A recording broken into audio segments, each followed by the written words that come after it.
Hello, Roftwood. I'm Zombie GG with the Roftwood Coordination Center, proudly presenting you with the 11th episode of a production I like to call an RCC Fireside Chat. This episode is part 3 of an excellent discussion I had with the great and renowned Bob Moncrief, whose dedication and spirit, both in-game and on the Urban Dead Wiki, is loved by many and by myself, definitely. Thanks for tuning in, and I hope you enjoy the show.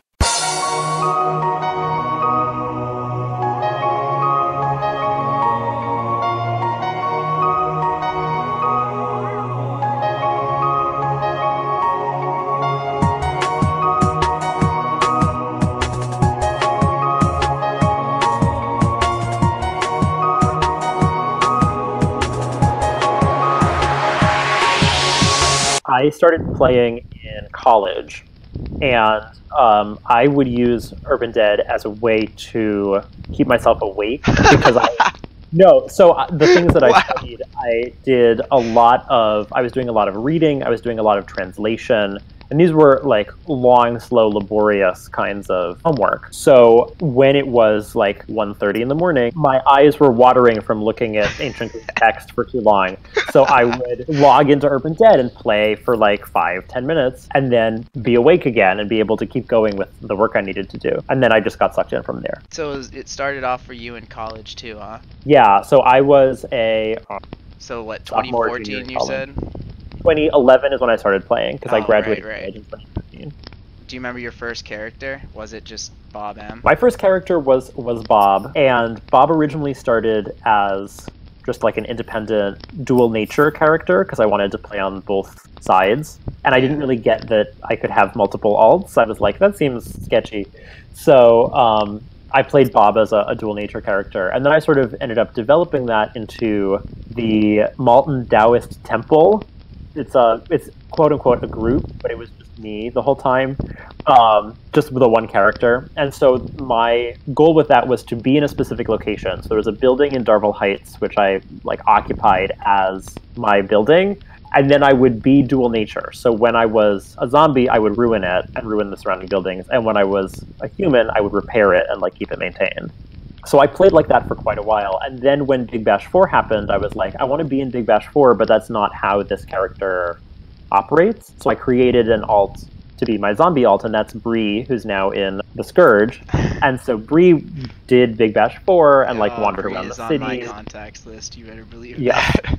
Oh yeah, I don't doubt red, it. Sir. You are marked red. I feel honored. So since that point, I've played several other alts, and I've like swapped out who's been active. But those two are the two which have been maintained most consistently since I started playing, except for my hiatus. I respect the dual nature play style.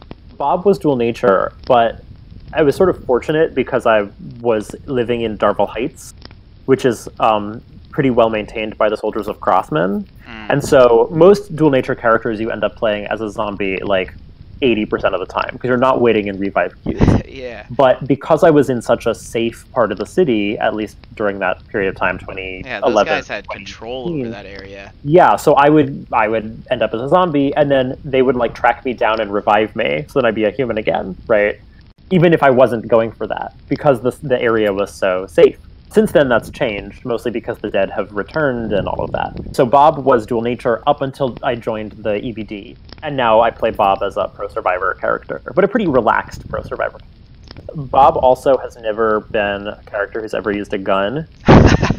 So my part of having the ideology of this Malton Taoist Temple thing that I was doing with Bob, of like being a monk and stuff, I was like, well, I need to be able to fight zombies, but I'm gonna only use a fire axe. I'm only gonna use like hand weapons. So I just stuck with that, and even today, even in the EBD, I don't use a gun. I just use a fire axe if I need to clear out a building or whatever. That's pretty funny. So yeah. You have an act for role-playing as well, I see. You're not all I business. do, but I tend to keep it pretty separate. Like, I tend to keep my role-playing in-game, and then I keep my everything else not role-playing, right? Like on the wiki, a little bit there. Yeah. How do you play Bree then? You must have some kind of character persona for Bree Kong, right? So originally, not quite as much. So originally Bree was designed to be in the Big Bash. And during that process, I got her up to a very high level and made her a Rotter and all of that. Then for a couple years, I just had her as like a wandering zombie. So I played as a feral zombie for, I want to say, close to 2 years. I was mostly in the Southwest. I intentionally chose to be in an area that was less densely populated so that I could feel like I was making progress. Because it's really hard to be a feral zombie somewhere that has a human group or a solid human population. Because then, like, you break into a building and you're immediately kicked out, right? So you never do anything or make any progress. Whereas being in the Southwest, which at the time and still today is relatively low population compared to the rest of the city, it meant that I could ruin several buildings before someone would come along and notice and fix up what I had done. So I felt like I was doing something. So I played Bree as a feral for about 2 years in the Southwest. And then I heard that Peralta and who I knew from the wiki, and Stellar and a couple other people were getting together in North Blytheville in the Southwest. I was like, hey, I'll show up for a couple days and hang out, help out. And immediately I realized, oh wow, life is so much easier as a zombie if you have even just a couple other people, right? There were maybe 4 or 5 of us. 2 years as a feral. Yeah. So then I've been in the Scourge since then, right? Wandering the city and tearing things up and all that. And then on the other side, you're just like on East Backtown, you're just like holding down. Is it a part of Greater Kiger? I really am uneducated with like the whole map other than Roftwood. Kiger is city map. Pretty close to the quadrupoint of 4 suburbs. So there's Darville Heights and Chudleyton. Yeah, those are the two that it's in. Oh, East Backtown's literally just south of Darville Heights. Okay. Yeah, it's like 2 blocks away, right? Okay. I'm seeing things now. Yeah, so there's several groups that are at any given time based around the greater Kager Mall area. And so we all like know each other and are in touch. The EBD's goal is to keep East Backtown safe and human friendly, etc. Oh man, East Backtown's just dark orange presently right now. February yeah, I know. Don't talk to me about it. Well, it means that you guys got a fight on your hands. I get jealous, dude. It's true. But for East Backtown, I'm seeing that presently West we're Backtown is gray. Dead, yeah. West Backtown is so if you, as of when we're recording this, if you look at the suburb map, there's a block of like 20 suburbs, so a fifth of the city that are gray, from the west around Donald Hills, south into Blytheville, and then to the southern border of the city. And that's all the dead. As far as I can tell, the dead has destroyed all of that area because they're so huge. And they're also able to keep a huge area in the orange, yellow, red section, right? So East Becktown and Darville Heights and Lucanswood are all orange because we're all dealing with the dead. In the southwest, Old Arkham and Folks Village are also dealing with the dead. So they're really, like, they keep the whole western half of the city on our toes. Man! Right? It's intense. It's intense stuff. It really feels like zombie movie, right? Like, there's hundreds of them, and they just keep coming, right? That would just open up our tactic book so much trying to fight something like that. You guys come in and you have a different tactics book because you guys just eat everything. It looks like the dead eat everything as well. They ruin and occupy. So they ruin and occupy. Right. Whereas we ruin and move on. Like, we ruin a building and then we're all moving the building, right? Mm-hmm. Whereas the dead maintain their area as a ghost town. So yeah. Yeah. It's a whole experience. Okay, I'm gonna share this. I mostly just play zombie GG and human GG because I like to just try to respect the game balance. I think that if the balance gets too upset, like the zombie to survivors standing balance, I feel like it messes with the fuel success rate or something like that. I don't know, it seems like weird things happen when the balances get thrown. Yeah, people have definitely done some investigation. I don't know if any of this is official, right? But that if the survivor numbers get too high in a given area or in the city overall, that specifically fuel search rates drop really fast. And also that suddenly fuel rates drop in auto repair buildings, which is where fuel is normally found, but they rise in factories, which is odd. None of this is proven, don't quote me. Yeah, it's all just superstition. This is what the patterns people have started to notice, right? Patterns is a friendlier phrase for it. Yeah. But yeah, man, that's the ultimate reason I first created Human GG, because it was like we had a couple droughts in the middle of like a couple tours we did that were just totally just like, you know, we put all this time and effort planning these like campaigns and stuff, and then it's just like the X factor of a fuel shortage. It's like, excuse me, we literally just spent like 100 AP together as like a group of people trying to find fuel, and no one's found anything. I will say that since the dead have come back in the last year or so, there have been no fuel shortages in East Becktown. I haven't seen one either. We have like a Google sheet on the RCC that like whenever a fuel shortage happens, we just all log in and do our things, and there's statistics that are being, you know, kept track of, because it's just like it's so aggravating, and that's kind of a way we take out our emotions. It's like, are we crazy, or is this actually like statistically like a thing? Yeah, I'm looking at, so deep in my user space, there's a thing with questions deep that I in my have. User space. Your English is great, dude. It's true. It's like several sandboxes deep, it feels like. But I have listed some of the questions. So, like, for example, outdoor search rates aren't really documented. People back in 2005, 2006, like, actually tested all the search rates inside all the buildings. But search rates for outdoors aren't really well known. So what the search rates are in places like parks, or even if you stand outside of a building, haven't been figured out, right? And it would take that kind of concerted effort of testing it a lot, tracking it a lot to learn that. Oh, we could but do normally some it's cool not. Stuff, man. We should work normally, together. It's not worth it to do so, because you might as well just step inside the building and have a much better search rate for whatever you want. But we could do things like how you have danger updater, you know. I think Lacey Valentine's a pretty cool person, where she has like a character that's science dummy or whatever. It's just this weird character that's super into testing the weirdest things in molten or whatever.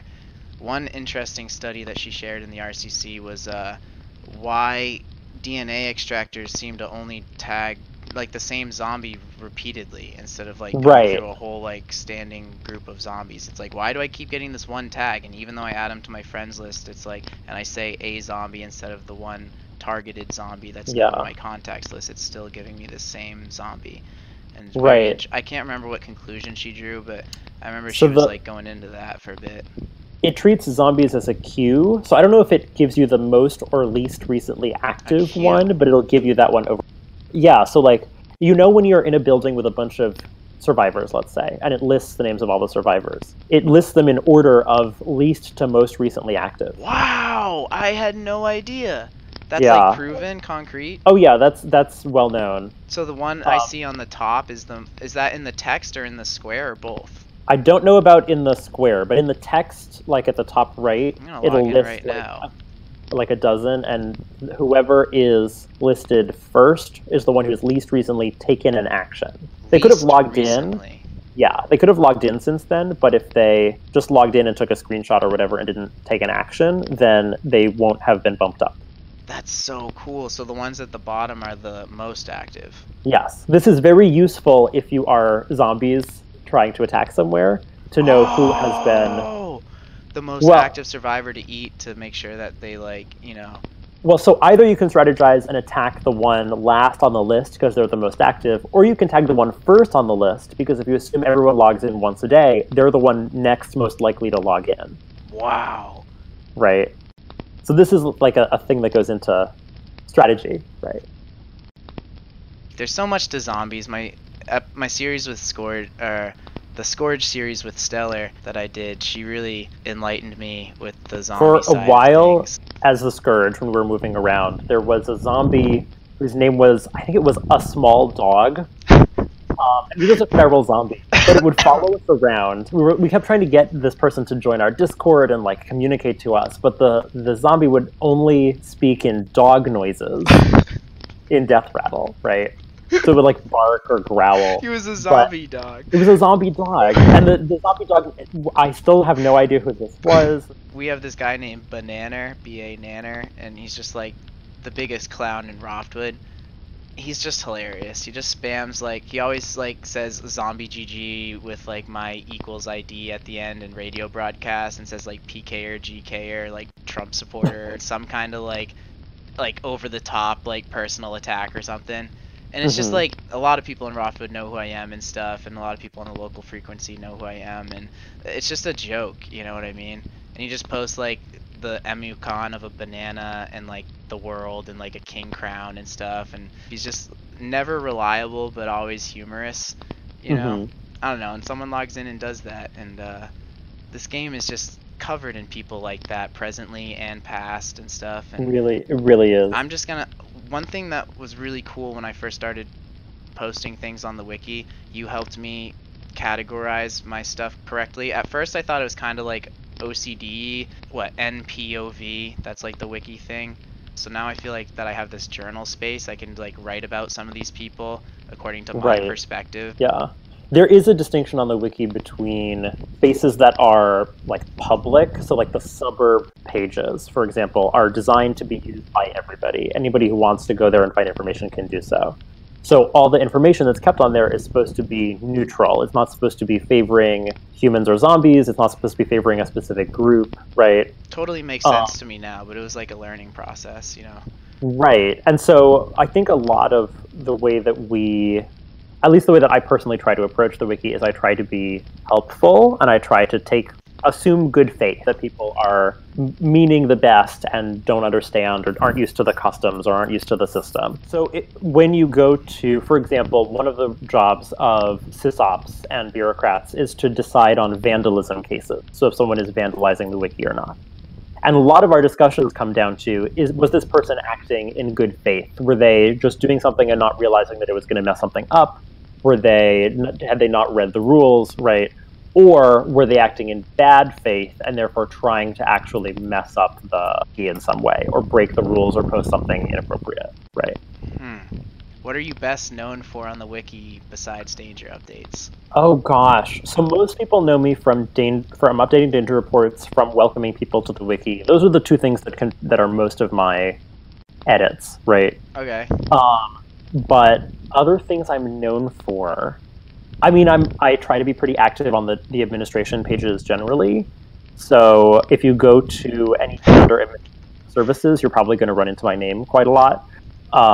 If you go to, currently there isn't much up because we're at the start of a new year and everything gets cycled each year, so you have to dig into the archives. But your name's there. If you go, for example, into the vandal banning archives, you'll see me ruling on vandalism cases. If you go into the reevaluation archives, I'm in there, that kind of thing. I also do want to say, and this is not just to you, but to anyone who might be listening, that we talk a lot about the sysop team, because over the course of even my time since 2011, the number of sysops and the number of active sysops has shrunk over time.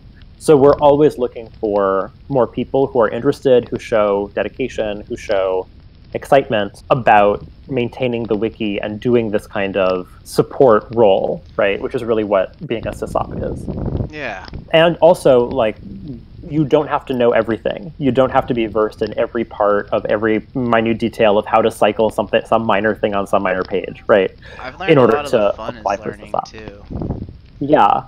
You know, Yeah, like, and like those of us who've been around for longer, like we're here to help and to guide and all of that, right? It's pretty cool. Here's another a paranoid thing for me anyway, and the RCC, I think, at large. I don't think we ever update buildings in Roftwood because it kind of... Maybe we should get more in the habit of... this is a thing where I can grow more as a person, get in the habit of relaxing a bit and being like, when we're not under active like wartime, we can like do a little bit better job updating the buildings. But it's like I get kind of paranoid a bit about updating buildings on the wiki when there's like all these like zombie players who are like, you know, in Roftwood being like, oh, so someone just spent a bunch of AP doing this or whatever in this building. Right. And it's just like I don't know, it's like putting our strategy out in the middle of the open field or whatever. So I can talk about the strategy side of this, definitely, from both the human and the zombie perspective. Maybe you can help me grow and develop and refine my perspective. I admit mine's pretty raw right now. It can use some shaving. So as a human, to me, the reason... So let me start with my personal reason for updating danger reports, which is to show the wiki updated and active, right? My goal is to have it be a resource for anyone who shows up. When I do a danger update, I do so neutrally. I do so with the idea of like, hey, I want this information to be available for people. I don't care who. It can be a zombie, it can be a human, it can be whoever, right? But I also totally get the more tactical side of things. So as a human, the reason to keep your suburb that you live in updated is for people who aren't part of your group, who aren't on your Discord, etc. but who live in your suburb and or are passing through and want to be able to do things like find an entry point, find where is a building they can repair, find what buildings are lit up so they know where to search, right? Yeah, we have like a barricade policy. Right. Inspired by you guys, actually. I want to do that transitional type that you guys have, those different templates.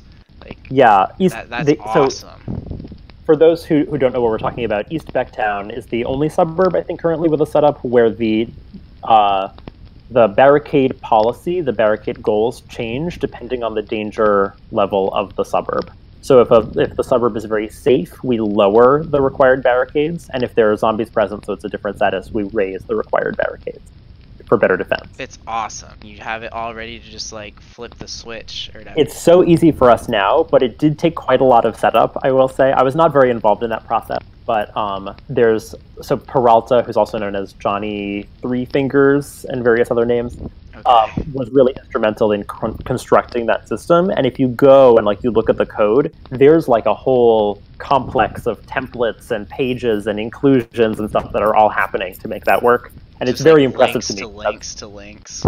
Exactly. It's a little beyond my personal abilities, but it's really really well done. East Becktown definitely has the crown for best barricade policy in the city. So talking about doing danger updates as a zombie, there's also strategy in not having the humans know where you are, right? So we have at various points updated where the Scourge is and what the Scourge has ruined in the danger report system. And in general, what it does is it tells humans, oh, here's where they are, they're moving in this direction, we should get out of the way. So then when we keep ruining buildings, we don't find any humans in those buildings, because they've all river tactics. They've all hit the area. You have to plan for river tactics. Yes, so we have taken to, if we're going to update danger reports, we do so with a delay, of at least a few days. Yep. Which sort of defeats the purpose of the danger system. So at this point, I don't think any Scourge members are updating danger reports with their Scourge characters. So instead, just update on both sides to not do present updates. It's so weird. It's fascinating, but it's true. Yeah. So instead, a lot of where the updates come from is characters like Danger Updater, which are designed just to neutrally do updates, or from things like the external military report system, which is in neutral. Game or is that of human? That's in game. So the external military system broadcasts on 25.96. It's a specific radio channel, and that's generated by the game. It's so crazy. Every day it randomly selects 3 to 6 suburbs that it broadcasts information about. And then it takes players, so normally this is me in recent times, but anyone is welcome to do this, to listen in on the report, copy it to the correct page, and then use that information to update the suburb danger level, any buildings mentioned, things like that. So, but that's because it's coming from the game, it's also neutral in source. Right. The first time I've ever seen that strategy that you were just talking about, where zombies sneak attack, I guess, for lack of better terms, was it was our third Nicole's Mall tour. Yeah, it was our third Nicole's Mall tour.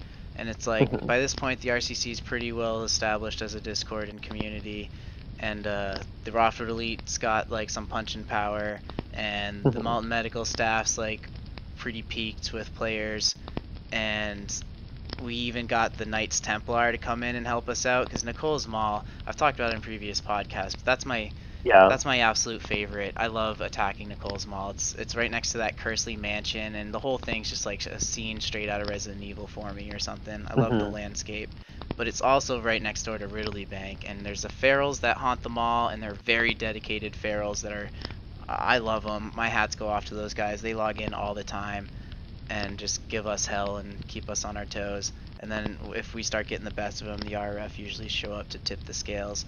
But I remember we launched our third Nicole's Mall tour. We finally get the Knights with us, and like we feel like the knights are gonna be good enough to counter the RRF, or at least like make a pretty good siege. And we just, you guys were just an X factor. Just like on the second tour we had the fuel shortage, and the third tour it's like you guys were the X factor. You just come in, we launch, we're all in on freaking Nicole's Mall, and then everyone on, like the few guys on the home front are just like, so Hildebrand is covered in Scourge. So we didn't know that you were going on that expedition.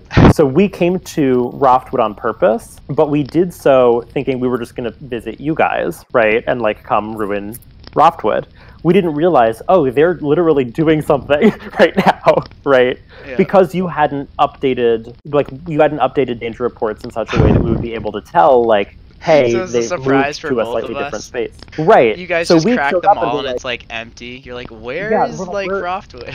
where are all of our dear frenemies, right? They've all run off. But then you all came back and it was a fun experience, right?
This concludes part 3 of my discussion with the Bob Moncrief. Be sure to tune in to the final part 4 coming soon. This RCC Fireside Chat is a post-apocalyptic production proudly presented to you by the Roftwood Coordination Center.